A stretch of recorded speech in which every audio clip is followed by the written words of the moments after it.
Alright, you guys, we have this absolutely beautiful backdrop. This is 13 Motorsports. My name is Sky, and I'm just doing a little MotoVlog for you.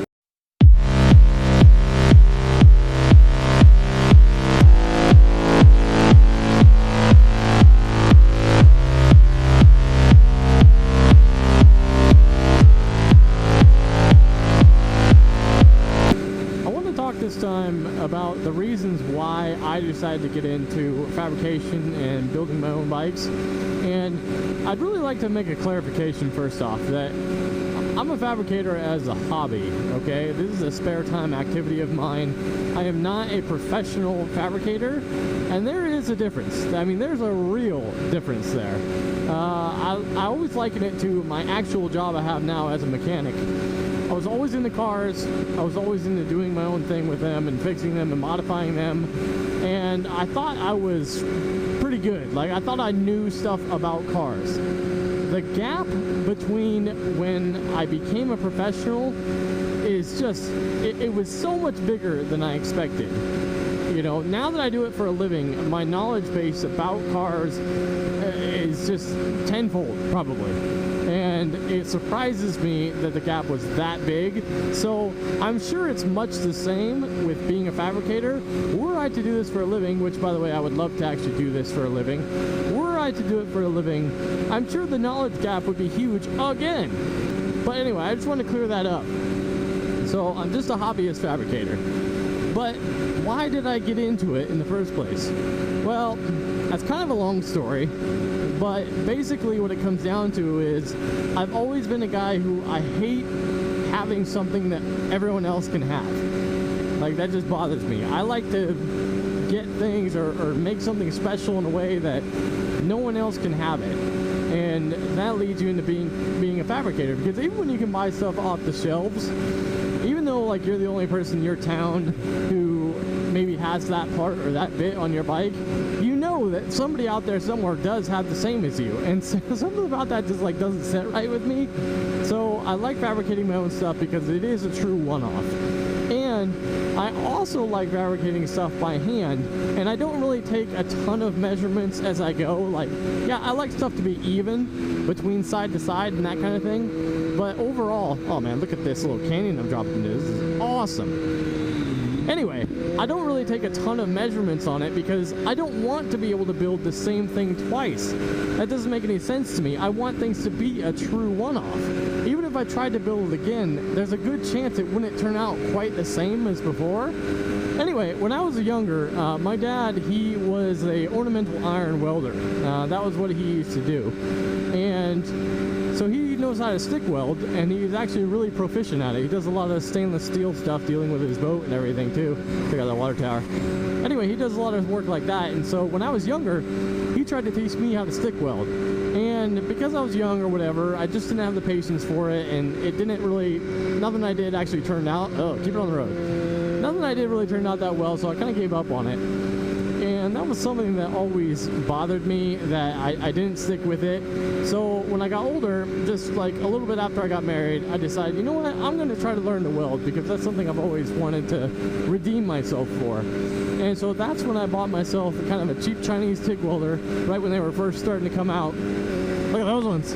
Yeah. Yeah.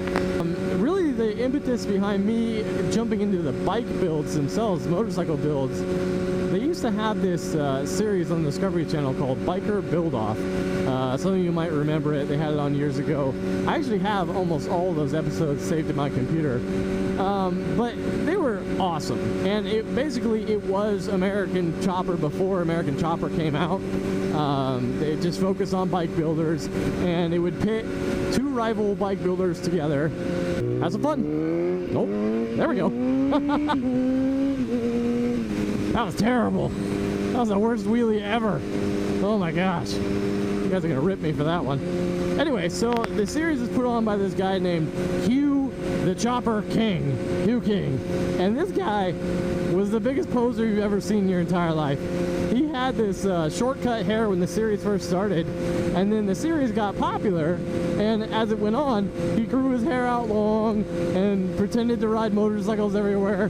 He was like 6'5", 130 pounds, soaking wet. I mean, he was terrible. But anyway, I respect him because at least he got the show on the air, and it really touched a lot of people, myself included.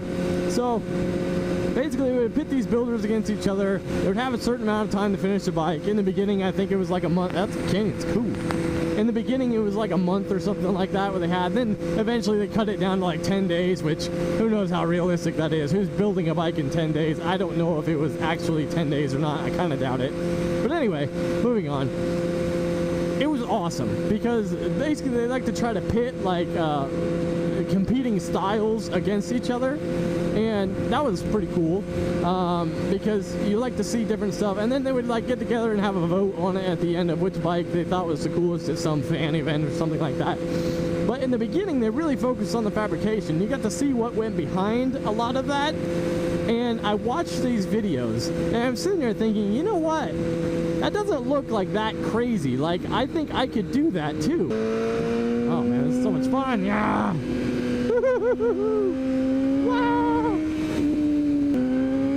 Yeah, bar's getting light. Love it. That same Biker Build-Off series introduced me to Roland Sands. I think the first one I saw was Roland Sands versus Arlen Ness, something like that. And he built a bike called No Regrets.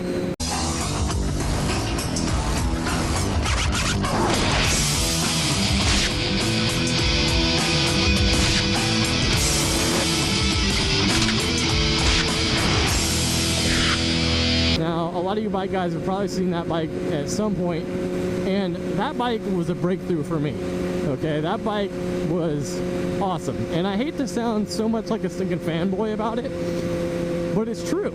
Because, okay, what Roland did was he took a big twin engine.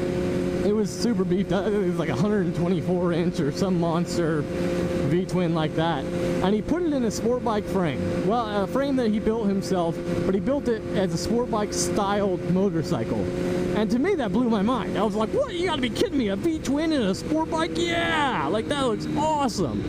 And it was awesome. I mean, it was, you know, that bike just, it broke all sorts of boundaries for me. And when I saw that, it really clicked in my head that motorcycles, there's no rules.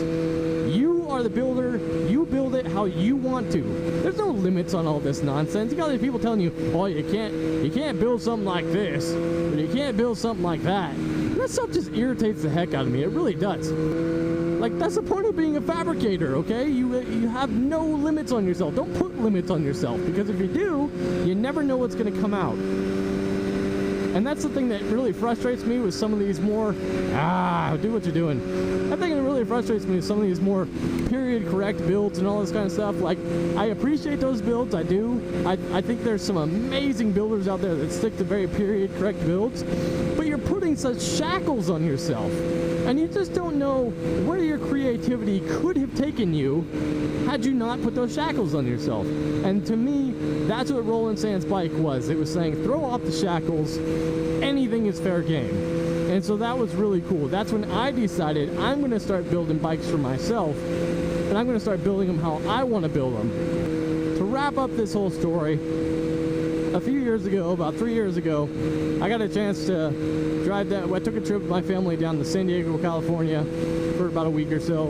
And during that trip, I actually drove up to Long Beach, where Roland's shop is. And I went to his shop, Roland Sands Design, and I went in there, and I don't have a lot of money. I'm sorry, I just don't. So it's not like I was gonna go in there and commission a motorcycle or anything. Like, I bought a t-shirt while I was there, and I was kind of embarrassed to only do that. It's like, I bought a t-shirt. And I'm not the type of guy who's like starstruck or anything like that. Like, that's not my deal. Like, I really don't care about celebrity type people. But Roland has always been such a big influence on the type of bikes that I build. Even, I mean, his stuff he builds today is absolutely incredible. I'm at his shop, and he's got this guy working the desk out front, and I know Roland's not just gonna be there. Like, that's not, he's got other stuff to do. But I'm rolling with a wing and a prayer here. I talked to the guy at the desk, and I've got my my tablet with me, and I'm like showing him pictures of, like, you know, initially he brushed me off too. He was like, oh hey, you know, yeah, Roland's busy, you know, he's not gonna be able to come down and talk to you. And I'm like, ah, that's cool, but you know, check out some of these builds that I've done. So I was showing him some of my earlier stuff and just showing him pictures of it. And he was a cool guy. He's into bikes, and he's like, hey, that's cool, I like it. Here, let me see if Roland's still busy, you know. And went, super cool.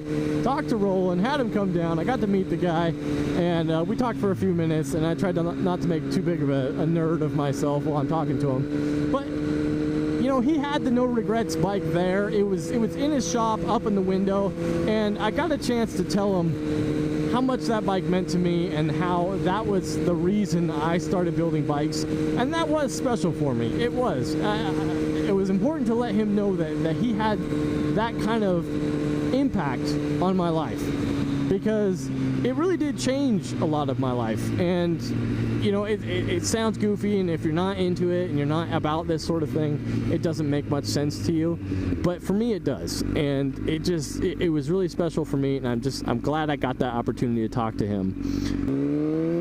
That in a nutshell is basically why I got into fabricating, why I got into building my own stuff. Alright, so guys, I hope you like what I gave you tonight. I know you probably couldn't see much of anything as it was getting dark, but I hope you like the subject matter, and we'll see you next time on 13 Motorsports.